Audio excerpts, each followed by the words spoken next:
add a layer of eye of the round stick to the bottom of your roasting pan.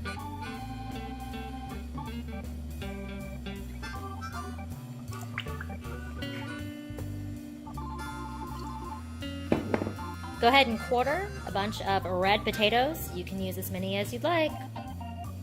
Once you quarter them, go ahead and drop them in, sprinkling evenly around the roasting pan.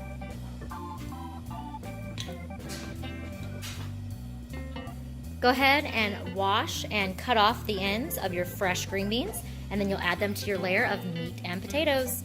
We're gonna go ahead and add a bag of baby carrots. Next up, we're going to chop 2 yellow onions and add them to the mixture.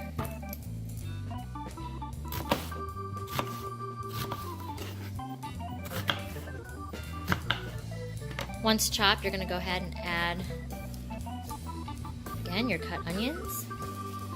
Make sure you break them apart, and you're going to add them in on top of your vegetable mix. Next up, we're going to begin adding all of the seasonings. I have steak seasoning, Mrs. Dash black pepper, seasoned salt, country bogs, Worcester, minced garlic, garlic salt. So what we'll do is we're going to go ahead and add a bunch of water to the mixture, and we'll be adding our seasonings as well. You want to make sure that the water is covering the majority of the vegetables. So I'm probably going to add more than 4 cups in.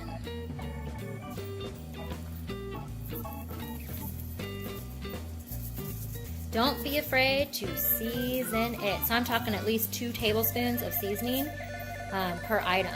So pack it in there and don't be scared.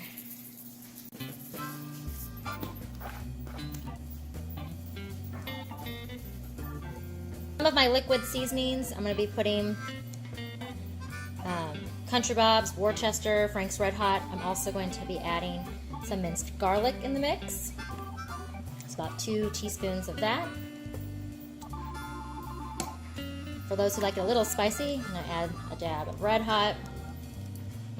I'll be adding some more Worcestershire and a dash of Country Bob's.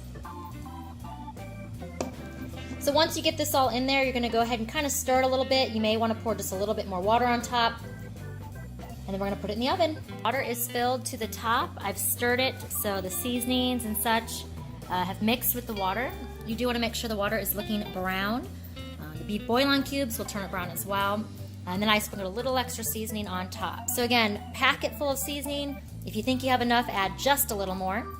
We're going to go ahead and place the lid on top. Put it in the oven at 375 for 2.5 hours.